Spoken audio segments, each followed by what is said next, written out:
Hello beloveds! Kumusta kayong lahat? Ngayong araw, samahan nyo nga pala ako papuntang AUP. Kasama ko nga pala si Mama kasi nga nag-weekend siya dito sa labas at ngayon kasama ko siyang papasok sa AUP. Monday nga pala sa mga oras na to at pasensya na kung ngayon ko lang na-upload kasi nga naging busy tayo sa pag-e-edit. 6 AM na nga pala sa mga oras na yan kaya nagdesisyon kami ni Mama na pumasok na dun sa loob ng AUP.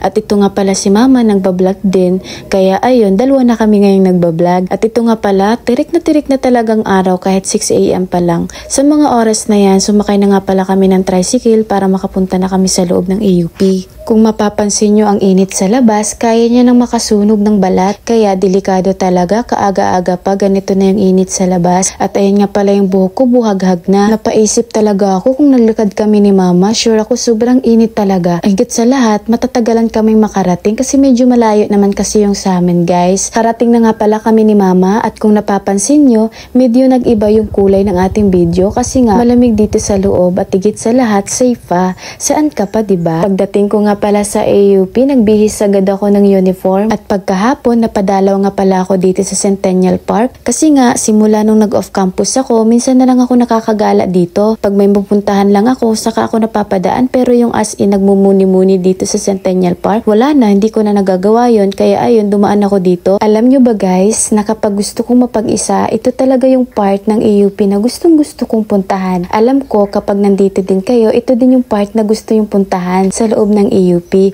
At kasama ko nga pala dyan si Clarence. Hindi sa pagmamayabang sa school na to, sobrang ganda talaga. Lalo na yung mga place kung gusto mong mapag-isa, meron ka talagang mapupuntahan.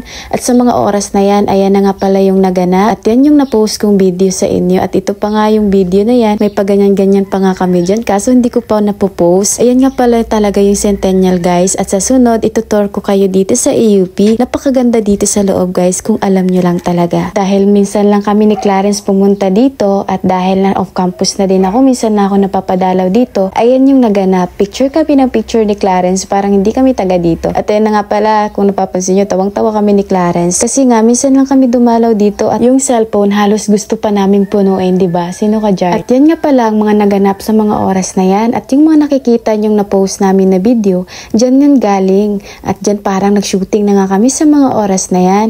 At may pupuntahan nga pala kami at ngayon na nga, samahan nyo kami ulit guys. Alam nyo, gusto ko mag-thank you sa mga taong laging nandyan para suportahan at mag-like at mag-comment sa video namin, lalo tigit mag-share. Alam nyo na kung sino kayo, kung kilala nyo sa sarili nyo na kayo yon. Sobrang thank you talaga kasi nga kahit nang pahinto-hinto yung mga content ko, nandyan kayo para mag-like, mag-share at kung ano-ano pa, mag-comment.